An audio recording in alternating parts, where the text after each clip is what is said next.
And going off the data that you've got, what you've seen, the qualitative research that you've done, looking at the news polls and the quantitative research that's out there, is the coalition right to be very confident at this point? Well, I don't think they've got any grounds to be very confident. I think the safest bet at the moment would be a hung parliament, but I'm not sure who would have more seats and therefore be trying to negotiate. So we've got some interesting research that you've just conducted throughout January. Just tell us a little bit about the approach that you take. It's a little bit different to regular polling, right? Because you're doing more qualitative, which means you're looking at what people are thinking, the why, rather than the what they're going to do. Yeah, that's right. So this is qualitative polling. I'm interested in the variety of things that people think. It's difficult to count. You're not counting something within percents like you get in a news poll. It's actually more useful than quantitative polling because the quantitative polling tells you what will happen with a high degree of certainty, but it doesn't tell you why. And if you're running a campaign, your job is to change people's minds. So you need to know why they're making that decision. So you'll find that given the choice between qualitative polling and quantitative polling, just about any reputable campaign manager would say, give me the qual. Right. Okay. I can do something with that. Yeah. Well, I mean, when you think about it, I guess all that, News Poll and the Roy Morgan polls tell us is, what usually that they're close, but also without much insight as to why. I mean, everybody has to sort of guess, I suppose, as to why, something might be close or might not be close. We don't always get a very clear picture from them. Graham, what are the sort of insights you're seeing coming out of your polling that shine some light on what's really going on here, do you think? Let's deal with the predictable things first. So cost of living is a big issue. And I can tell from the responses that, cost of living isn't really one issue. It's a basket of issues. The two issues in that basket which are most important are the cost of energy and the cost of housing. I can also tell you that if someone talks to you about climate change as an important issue in this election, they're undoubtedly either ALP or Greens voters or one of the independents. So that's a clear differentiator there. If they talk to you about debt, the economy running out of control, or immigration, they're almost certainly a coalition voter or a nationalist voter. If they talk about anti-Semitism and the Israel question, interestingly, that's something associated with liberal, national and nationalist voters. So even though there's a proportion of the left that gets very excited about Palestinian issues, doesn't actually show up in the polling. They're not actually mentioning it. Most people that mention that issue are conservative. What is it that a campaign director would take away from that then? What would they do with that information? So I know now that in terms of the issues that matter you're telling us what the issues are for coalition voters and nationalist voters. You're telling us what the issues are of concern to Green voters and to ALP voters. But if you're on one side or the other and you're trying to swing people over, do you then focus on the issues that that the other side seems to care about, or do you focus more on the issues that your side seems to care about? You don't focus on the issues the other side care about because they'll never give you any credit for being right on them. So Peter Dutton would be foolish to be running heavily on climate change because no one's going to believe that he's better on that issue. And I'm using better in the scare quotes sort of sense than the ALP or the Greens because the people that care about climate change as an issue think that renewables are the answer to everything. However, there is a group that he can get to by talking about nuclear, because there is a group of people who are concerned about climate change and who recognise that renewables are not the answer and that nuclear has to be part of the answer. So there is a constituency there on that issue that he can get to, but you've got to find the issue that they agree with you on, which is what's happened in that case. He said nuclear's got to be part of the net mix, and a certain proportion of Greens and ALP voters have said, yeah, actually, I think you're right. Now, that doesn't mean they're going to vote for him, because there's a whole range of other issues where you'd put most of your weight. So you might target stuff to those voters on nuclear to try and get them across. But where you're most likely to put most of your weight is on cost of living, because that's what people care about. And that's where the people who aren't rusted on voters are caring about things. If you think climate change is the most important issue, the greatest moral issue of our era, as Kevin Rudd said, then cost of living is just the price you've got to pay to save the planet. So you won't get those people. But there's a lot of people that they're concerned about climate change, but they're also concerned about paying the mortgage, paying the electricity bill, getting their kids a good education, having a good retirement, those sorts of things. So that's, I'd suggest, where most of the effort's going to occur in this election. However, you also on both sides have to rally the troops. So if you're a Greens, you're going to talk about climate change because that gets your strongest supporters out. Likewise with Labor, if you're on the Liberal side, nuclear will actually get a lot of your supporters out, but so too will mismanagement of the economy, immigration, and also the issue of Israel would also bring your supporters out. So you're doing two things. One is you're strengthening your base so that you've got workforce people there talking, being enthusiastic, but you're then trying to reach out beyond that to people who need to come across to you. It's a particularly difficult task for Peter Dutton this time, because essentially you've got some seats which are normally Liberal seats that are held by the Greens. So two examples of that are Ryan and Brisbane in Queensland. And then you've got the Teals. And the Teals are a subset of the Liberal vote, or not the whole Teal vote, but I'd say the core Teal vote is basically they're Liberal voters who care about climate change. So the renewable energy lobby has come up with a strategy to split them off from the Liberal Party. So the Liberal Party's first preference vote falls. They get a larger percentage of the vote than the Labor Party, and Labor preferences get them into power. So when you look at the Teal seats, they're generally seats that are fairly safe Liberal. The other side doesn't get more than $1 billion of taxpayers' money to bring you news from a centre-right perspective like the ABC does to bring you news from a left-wing perspective. In fact, we don't get a red cent from the government. We need voluntary donors and supporters like you to keep going and growing. And we hate asking for charity, so we've done a deal with what we think is the world's best VPN, virtual private network service. It'll keep you and your family truly safe without slowing down your internet speeds, and you can watch Netflix or other streaming services using your regular accounts with them as if you're viewing from any country in the world. And you can sign up for less than $3 a month and get a whopping 83% off the normal price. Just go to piavpn.com/otherside to sign up and get more info. That's piavpn.com/otherside.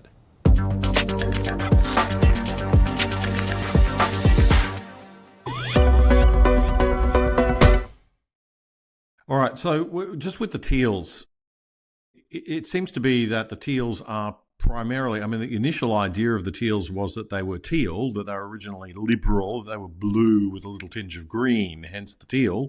But in actual fact, we see that the Teals primarily vote with the Greens 80% of the time, and they're far more left-wing, I think, than voters thought in the last election when they were buying into them. That they've basically got a very left-wing group, and certainly a pro-bureaucracy sort of class of, well, they're all women of a certain age who are very driven in the sort of I guess in the bureaucracy, in management, in leadership positions, driving those sorts of issues that you would expect that demographic at inner city females of 40 to 60 might be interested in. What is your take on the Teals, and what's the feeling about people who voted for them last time, particularly Liberals, that will they go back to the coalition, do you think, this time? My independents are people who would welcome that leftward lean of the Teals. So I don't necessarily think that the people that voted teal got something more left-wing than they thought they were going to get. I think, you have the split in the Liberal Party. It's more prominent in some states than others. New South Wales is probably the one where it's the largest between what they call moderates, who are quite left-leaning, and conservatives. And a lot of those moderates are to the left of a lot of ALP voters. And I think that's what the Teals have scooped up. But Peter Dutton, to win those electorates, I think what he actually has to do is win the hearts and minds of some of the Labor voters in those electorates. Because the whole teal thing depends on them getting enough preference support from Labor. So if Peter Dutton can speak directly to those people and pull them across to the Liberal Party, that might strand some of the teals without that preference flow that they need to win the seats. So I suspect that's more likely the dynamic than that he'll be able to convince people who were teal voters last time to come back. To a certain extent, they've only just made that decision to vote teal. So 3 years later, for them to give up on them, I think it might take 2 elections. But I think history suggests that there's actually a conservative working class vote that even in rich suburbs that can come across. The other thing he needs to do is win seats from the ALP. And again, it's hard to tell it from my polling, but other stuff that I've seen, it could be the case that some of the working class seats north and south and around the edges of Sydney are at risk for the ALP. And if he can win those, then he might not need to worry about the teal seats. If you think about the Queensland election result, that's effectively what was done by David Crisafulli. He won a seat like Rockhampton, which is, I don't think ever been held by a non-Labor candidate. They won Mackay. So I think you'll find that they're competitive in some of those seats. And if they spend too much time trying to talk to teal voters, they won't spend enough time talking to those sorts of voters, and they won't be convincing. Right. So what's your forecast then at this point? I mean, going off the data that you've got, what you've seen, the qualitative research that you've done, looking at the news polls and the quantitative research that's out there, is the coalition right to be very confident at this point? Well, I don't think they've got any grounds to be very confident. I think the safest bet at the moment would be a hung parliament, but I'm not sure who would have more seats and therefore be trying to negotiate. So Labor, I don't think, is going to get a majority in their own right, and my sample agrees with that. Even Labor voters don't think they're going to get there. So they're forecasting a hung parliament, and their desirable hung parliament would be a Labor Greens with some support from the Teals. Liberal voters are more confident. They think they'll get there, but as we've just been discussing, there's all those Teals seats they have to jump over, and they've got to win a couple of seats back from the Greens. So I think it's highly likely that Peter Dutton will fall short. So then the issue will be, what will those teal voters do? So it could get very messy.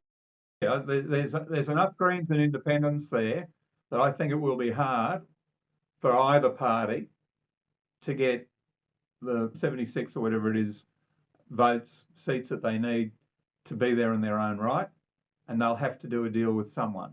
Okay, so Graham, just to summarise, we're looking at a parliament, you think, where we've got a minority coalition number, we've got a minority Labor number, we're going to have Labor and the coalition both try to get deal done to form government with the crossbenchers. Do you think, though, that that's going to be really more about doing a deal with Teals than doing a deal with Greens? Probably Albanese and Dutton would both want to be talking to the Teals. which means they're really talking to Simon Holmes a court. I mean, the Teals pretend that they're independents, community independents they call themselves. But I don't know whether you realise a teal is a duck. And they say when it looks like a duck and it quacks like a duck, it is a duck. Well, it looks like a political party, it quacks like a political party, it is a political party. Okay, so for people who don't know, research was done pretty clearly by the Australian. They put together a very good analysis of where the funding and money was coming from for the Teals, and it seems that almost every successful Teal candidate had a budget for their campaign of almost $1 million in their electorate, which is enormous, and a significant proportion of that, 700,000 in most cases, was coming from the organisation Climate 200. All of this is totally above board and legitimate and legal. No one's suggesting any wrongdoing here, but this is actually what happened. $700,000 basically was coming for each of those electorates from Climate 200, which is Simon Holmes a Court's PAC, if you like, political action group, I suppose you could call it, equivalent to an American sort of thing. But that was basically what has been funding the Teals. Now, so as you say, they really, if it looks like a duck and it quacks like a duck and it walks like a duck, it's probably a duck. So we're talking about a political party here, and you're saying basically that that it'll be a negotiation with Simon Holmes a Court. Really, it's going to give him an enormous amount of power if we have this hung parliament situation, which is no doubt what they want. What likelihood do you think there is, Graham, of us seeing just a clean Labor-Green victory? So a Labor-Green coalition government getting across the line together without having to worry about the Teals. Is that a possibility? It's definitely a possibility. But as I said before, recent history suggests that Labor doing a deal with the Greens doesn't necessarily help them to win elections. In fact, doesn't help them to win elections. So, and Anthony Albanese has been fighting the Greens in inner city Sydney and Melbourne for quite a period of time now. So they're the enemy to him, just as much as the Liberal Party and the National Party are. So it wouldn't be an easy alliance. And I don't know whether you've noticed, but the Greens have been making some outrageous policy announcements recently. For example, they want to target the billionaires in Australia and charge them a 10% tax of their assets. And if they try and take the assets out of the country, I don't know how you take a coal mine, for example, an iron ore mine out of the country, but they want to charge them 10% of that as well. Well, at that rate of taxation, after 10 years, there'd be nothing left. And these are the people whose ingenuity and investment provide a lot of the wealth that Australia depends on. It's absolute lunacy. But they're pitching to their base that if we do this, we can fund all the free giveaways that you want. I think Anthony Albanese, even Anthony, would find it difficult to deal with a party with that kind of lunatic agenda. The other side doesn't get more than $1 billion of taxpayers' money to bring you news from a centre-right perspective like the ABC does to bring you news from a left-wing perspective. In fact, we don't get a red cent from the government. We need voluntary donors and supporters like you to keep going and growing. And we hate asking for charity, so we've done a deal with what we think is the world's best VPN, virtual private network service. It'll keep you and your family truly safe without slowing down your internet speeds, and you can watch Netflix or other streaming services using your regular accounts with them as if you're viewing from any country in the world. And you can sign up for less than $3 a month and get a whopping 83% off the normal price. Just go to piavpn.com/otherside to sign up and get more info. That's piavpn.com/otherside.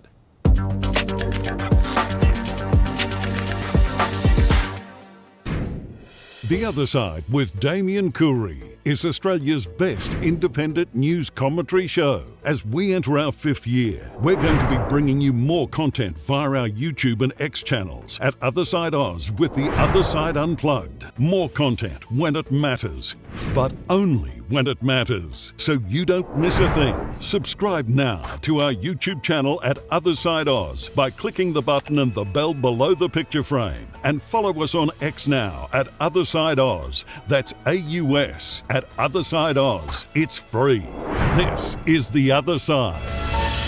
To stay in touch, check out our independent website at othersidetv.com.au. You can sign up for free there too, or join the exclusive side and help support our show for less than $5 a month.